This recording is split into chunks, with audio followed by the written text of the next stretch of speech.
इस कार्यक्रम के पुण्यार्जक हैं स्वर्गीय माताजी श्रीमती मनोरमा जैन, श्री संतोष कुमार जैन, श्रीमती निर्मला जैन, भ्रातृ एवं भ्रातृवधू श्री प्रदीप जैन, श्रीमती प्रीति जैन, पुत्र एवं पुत्रवधू लकी जैन, शिवानी जैन, पौत्र अनिकेत जैन, पौत्री अवनी जैन, पुत्र यश बिट्टू, पुत्री दामाद पिंकी जैन विकास जैन, दोहित्र देवांश जैन, पुत्री एवं दामाद रिंकी जैन जय जैन, दोहित्र अरिहंत जैन खुशी जैन, फर्म संतोष जैन केटरर्स, सागर मध्य प्रदेश। गांधी जी को एक विदेशी ने बहुत सारे अपशब्द और गालियां लिख करके 3 पर्चे दे दिए, 3 पेपर पिन लगा करके दे दिए। गांधी जी अपने कार्य में बहुत बिजी थे और गांधी जी की टेबल पर वह पत्र रख करके चला गया। गांधी जी ने कुछ नहीं देखा, उन्हें एक अल्पिन की जरूरत पड़ी। उन्होंने इधर उधर देखा और उन पेपर से अल्पिन निकाली और उसमें अपने पेपरों में टच किया। वो 3-4 पेपर तो डस्टबिन में डाल दिए। हमारे जीवन में जो उपयोगी है उसे हम ग्रहण कर ले, जो अनुपयोगी है उसे डस्टबिन में डाल दे। जितनी बातें सुबह से शाम तक हम करते हैं या परिवार में होती हैं, सोने के पहले एक ऑडिट करो। व्यापार के ऑडिट तो हम बहुत कराते हैं, सोने के पहले अपनी दिनचर्या का भी ऑडिट करो। और दिनचर्या का ऑडिट करने पर यह देखो कि कौन कौन सी बातों से मुझे लॉस हो सकता है और कौन कौन सी बातों से मुझे फायदा हो सकता है। डस्टबिन में डालो और जय सिया राम, हो गया काम। ये आनंद से जीवन जीना शुरू कर दो बंधुओं, ऐसी शांति तुम्हारे अंदर होगी। और जब ये प्रक्रिया तुम्हारा परिवार तुम्हारी देखेगा तो किसी ना किसी के ऊपर तुम्हारा रिफ्लेक्शन आएगा, कोई ना कोई के अंदर ये भाव आएंगे और परिवार में कोई ना कोई व्यक्ति इस भावनाओं को आगे बढ़ाने का प्रयास करेगा। कहते हैं ना, वो औलाद नहीं जो माता पिता के कदमों पे न चले, वो औलाद नहीं जो माता पिता के कदमों पे न चले। उसी प्रकार अगर माँ के अंदर संस्कार हैं, माँ अगर संस्कारित है तो बेटा भी संस्कारित होगा बंधुओं। उसको गाइड करने वाला कौन है? अगर माँ ने 9 महीने उसे गाइड किया है, 9 महीने अगर माँ ने गर्भ में संस्कार दिए, जो मैंने 4-5 दिन तक संस्कारों की बातें पहले की थी कि 9 महीने के पीरियड में माँ को कैसे रहना है, क्या खाना है, क्या पीना है, क्या देखना है, क्या सुनना है, क्या पहनना है, कैसे चलना है, सारी चीज़ों पर हमने आपको निर्देश उपदेश दिए हैं। और वो सारा का सारा माँ अगर जीवन में धारण करती है तो वह संस्कारवान पुत्र को पैदा करेगी, पुत्री को पैदा करेगी। क्या लगा रही है, आंखों में क्या लगा रही है, शरीर पर क्या लगा रही है, ये सारा का सारा प्रभाव उस बच्चे के बॉडी के ऊपर पड़ता है।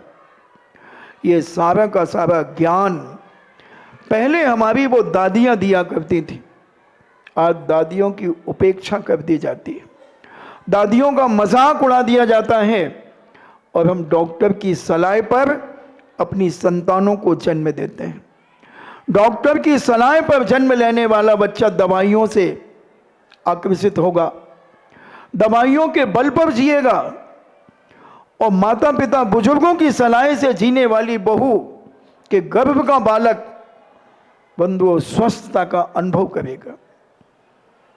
तो हमें समझना है अपने जीवन पर कि हम शांति घर से पैदा करें, घर से पैदा ना करके अपने अंदर से पैदा करें, यानी अंदर जो रखी हुई शांति है उसे निकालने का प्रयास करें। कल मैंने कहा था, सबको उचित प्रेम देना, किसी को सूना लगने ना देना, सबके साथ अच्छा व्यवहार करना। परिवार के साथ की अभी चर्चा चल रही है। परिवार में 5 लोग हैं, 4 लोग हैं, जो भी हैं, 10 लोग भी हो सकते हैं, 15 भी हो सकते हैं। तो सबके साथ अच्छा व्यवहार करना, सबके प्रति अच्छी भावनाएं रखना, हित मित प्रिय वचनों के साथ वार्तालाप करना और किसी की उपेक्षा नहीं करना, कि उसे अकेलापन एहसास हो जाए, महसूस हो जाए कि मेरी तो कोई कदर ही नहीं है इस घर पे। मैं आता हूँ दुकान से, न मेरी श्रीमती कुछ ढंग से बात करती है, न मेरे बच्चे कोई ढंग से बात करते हैं। मेरी माँ भी आजकल जब से छोटे भाई की शादी हुई है तो मेरी माँ भी मुझसे ढंग से बात नहीं करती है। उसे एक अकेलापन एहसास हो रहा है, वह अकेलेपन से घबरा रहा है और विचार कर रहा है कि उसे एक सूनापन लग रहा है, एक बिल्कुल फीलिंग, एक गिल्टी फील हो रही है उसके अंदर कि मुझ में क्या कमी है।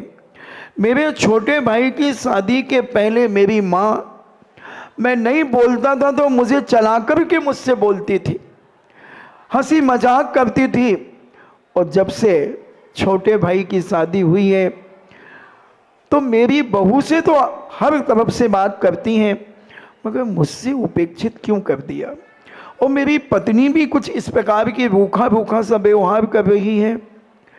ये फीलिंग अगर परिवार में किसी और भी कारण हो सकते हैं, अगर ये चल रहा है बंधुओं, तो तुम्हारे घर में शांति उत्पन्न नहीं हो सकती, क्योंकि तुम सब एक तरफ होकर के एक व्यक्ति को जलील कर रहे हो, उसे अकेलापन महसूस करा रहे हो, उसके मन में तनाव पैदा करा रहे हो, उसे डिप्रेशन में डालने का प्रयास कर रहे हो। अगर ये चल रहा है आपके परिवार में तो आप कितना भी धर्म कर लें बंधुओं, कितना भी पुण्य की क्रिया कर लें, कितने भी पूजा पाठ कर लें, कुछ भी कर लें, आपका फल जो मिलना चाहिए वो फल नहीं मिलेगा। हमने कुछ दिन पहले एक उदाहरण दिया था कि एक चंदन की दुकान, चंदन की लकड़ियां बेचने वाला एक व्यक्ति, कुछ दिनों से उसका चंदन नहीं बिक रहा था। 6 महीने हो गए थे, उसका व्यापार बहुत डाउनफॉल पर था। और उसके मन में एक भाव आया कि अगर नगर का राजा मर जाए तो मेरा चंदन बिक जाएगा, क्योंकि राजा को चंदन से जलाया जाएगा, तो मेरा चंदन बिक जाएगा। वह इस प्रकार की भावनाएं अपने अंदर लेकर के चल रहा था। और राजा विभिन्न विभिन्न मुद्राओं में निकल करके अनेक अनेक गलियों में, विभिन्न विभिन्न गलियों में, रास्तों पर घूमता था। अपने नगर का परीक्षण करने के लिए राजा अनेक प्रकार की वेशभूषा बना करके निरीक्षण करता था। और जैसे ही उस मार्केट में आया, जिस मार्केट में चंदन की लकड़ी की दुकान थी, राजा सभी दुकानों को निगरानी करता हुआ, मकानों को देखता हुआ, सबको देख रहा था। जैसे वो लोग जा रहे हैं राजा को देखने के लिए, अभी राजा मिलेंगे नहीं उनको, मगर वो जा रहे हैं कि भाई हम भी तो देखें जब राजा कैसा है। हाँ, देखे आओ राजा को, देखे आओ। और वह राजा देख रहा था कि मेरे नगर में ऐसा क्या है। सब कुछ देखता देखता जैसे ही चंदन वाली दुकान पर राजा की दृष्टि पड़ती है, राजा मंत्री को बुलाता है और कहता, मंत्री जी, मेरा मन कहता है कि इसे मौत, इसको जान से मार दूं, इसे मैं जान से मार दूं। राजा कहता, क्यों? मंत्री कहता, राजन ऐसा क्यों? बोले, ना जाने, इतनी प्रजाओं को देखा, इतने दुकानदारों को देखा, व्यापारियों को देखा, ऑफिसों को देखा, सब कुछ देखा, मगर ना जाने इस व्यक्ति को देख करके मुझे मारने की बात आ रही है। मंत्री कहता है, राजन ऐसा पाप का कार्य अपन को नहीं करना है, बहुत बड़ा कलंक लगेगा अपने राज्य में, मगर मैं क्या करूं? इसे देख करके मुझे मसलने का भाव आ रहा है, किसको मसल दूं? राजन चलिए, आगे ले जाता है और राजा साहब को छोड़ करके आता है राजमहल में। मंत्री आता है उस दुकानदार के पास कि भाई तुम किस चीज़ के कारण दुखी हो अपने जीवन में? बोले, भाई मेरा चंदन महीनों हो गए हैं, कई बार तो बिक्री बौनी नहीं होती है, मैं बहुत परेशान हो गया हूँ। तो परेशान हो गए हो तो तुम क्या करते हो, क्या सोचते हो, अपने मन में किस प्रकार की धारणाएं बना करके रहते हो? आप कौन है? मैं एक साधारण मनुष्य हूँ, मगर आपको देखकर कि मेरा मन कह रहा था कि आपसे कुछ वार्तालाप करूं। बोले मेरा मन कहता है कि अगर इस राज्य का राजा मर जाए तो मेरी दुकान का चंदन सारा का सारा गोदामों का चंदन बिक जाएगा और मुझे जो प्रॉफिट होगा उससे मेरे और मेरे परिवार की आजीविका बहुत अच्छी चलेगी। मेरा ये मन कई महीनों से सोच रहा है। अच्छा, ऐसे नहीं सोचना चाहिए। तो मैं क्या करूं, चंदन कोई ले ही नहीं रहा है। आजकल मंदिरों में भी चंदन का मूठा नहीं लिया जा रहा है। लोग हार श्रृंगार के फूलों को, सूखे फूलों को लेकर के उनका चंदन बना लेते हैं। तो मैं क्या करूं, भूखा मरूं क्या, मेरा परिवार भूखा मर जाएगा। ठीक है, मैं विचार करता हूं राजा साहब से आपकी चर्चा। एक मीटिंग है राजा साहब के पास, बहुत सारे प्रतिष्ठित व्यक्तियों की, श्रेष्ठियों की, और उसने ये बहाना करके वहां से निकला और राजा साहब से कहा कि राजन, अपन ने बहुत महीनों से अपने राज्य में कोई यज्ञ नहीं कराया। अगर आपकी आज्ञा हो तो एक यज्ञ कराया जाए, विश्व शांति महायज्ञ कराया जाए। हाँ हाँ, जिसमें प्रजा का भला हो वो कार्य करना चाहिए। राजा ने बड़े अल्लाहत के साथ, बहुत खुशी के साथ राजा ने ये बात कही।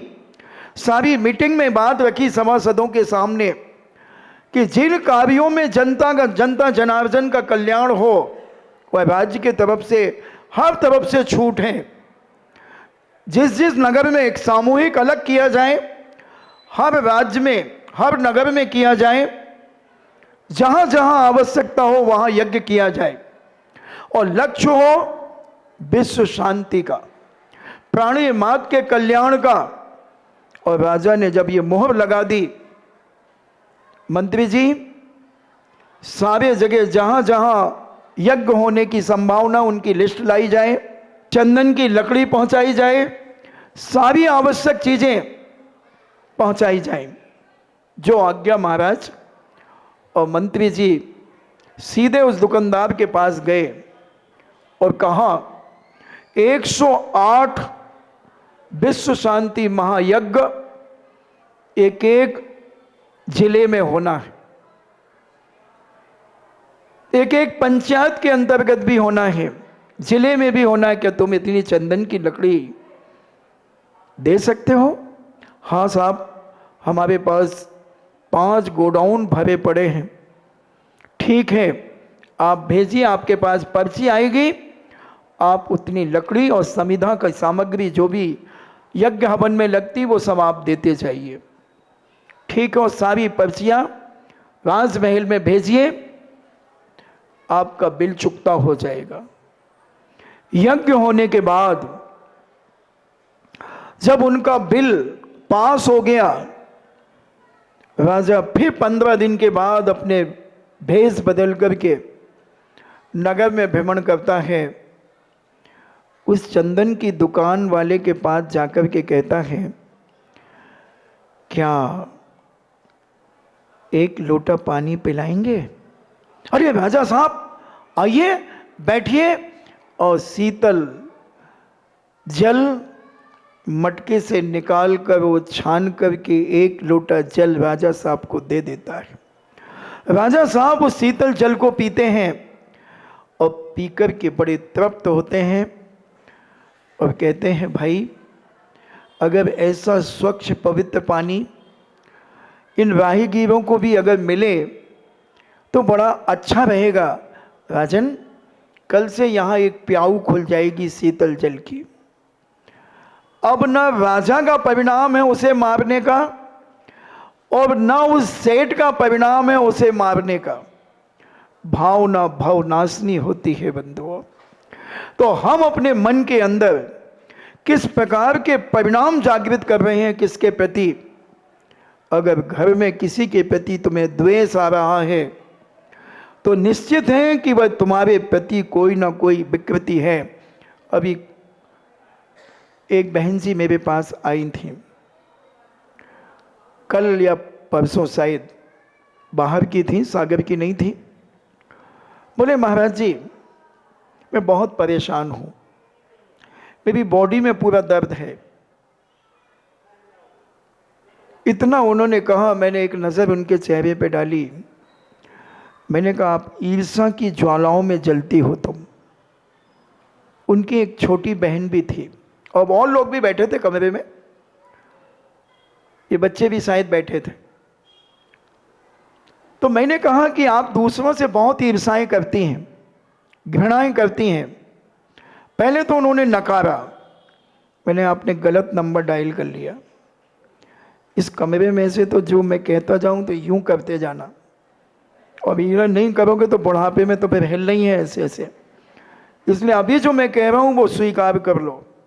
उन्होंने कहा महाराज जी बात तो सत्य कह रहे हो। मैंने कहा दुनिया के सारे मेडिकल में चेकअप करा लो, कोई इलाज नहीं है तुम्हारे पास, ना डॉक्टर के पास ना मेडिकल के पास, इलाज तुम्हारे पास है। तुम दूसरों से घृणा करना बंद कर दो, दूसरों को नीचा दिखाने का परिणाम बंद कर दो। दूसरों से जो नफरत करती हो, जो जलती हो दूसरों की चीज़ों को देखकर, उसके कारण तुम्हारी बॉडी में इस प्रकार के रिएक्शन हो रहे हैं जिसका कोई डॉक्टर के पास इलाज नहीं है बंधुओं।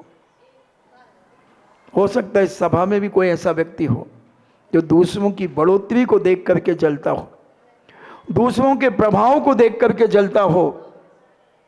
कुटुंबी भी हो सकता है, अड़ोस पड़ोस के व्यक्ति का भी हो सकता है। इसी में ईर्ष्या हो रही हो, उनके यहाँ तो आहार होते चले जाते हैं, हमारा तो 15 दिन हो गए खाली जा रहा है, अभी हुए ही नहीं। ये भी एक ईर्ष्या की ज्वाला ये भी स्फुटित होती रहती है। अब ये कायदा तो ये कहता है, जब तुम अपने घर में प्रातः काल उठ करके शुद्धि पूर्वक जब भोजन तैयार करते हो, यही भावना भाव कि मेरे यहाँ महाराज आएंगे आएंगे आएंगे, और जब तक ताकत लगाना जब तक तुम्हारे सामने से आगे न निकल जाए, जब तक दूसरे के यहाँ ना पड़ गए जाए, जब तक तुम कहना मेरे यहाँ ही आएंगे, 100% मेरे यहाँ आएंगे। इस कार्यक्रम के पुण्यार्जक थे स्वर्गीय माताजी श्रीमती मनोरमा जैन, श्री संतोष कुमार जैन, श्रीमती निर्मला जैन, भ्रातृ एवं भ्रातृवधू श्री प्रदीप जैन, श्रीमती प्रीति जैन, पुत्र एवं पुत्रवधू लकी जैन, शिवानी जैन, पौत्र अनिकेत जैन, पौत्री अवनी जैन, पुत्र यश बिट्टू, पुत्री दामाद पिंकी जैन विकास जैन, दोहित्र देवांश जैन, पुत्री एवं दामाद रिंकी जैन जय जैन, दोहित्र अरिहंत जैन खुशी जैन, फर्म संतोष जैन केटरर्स, सागर मध्य प्रदेश।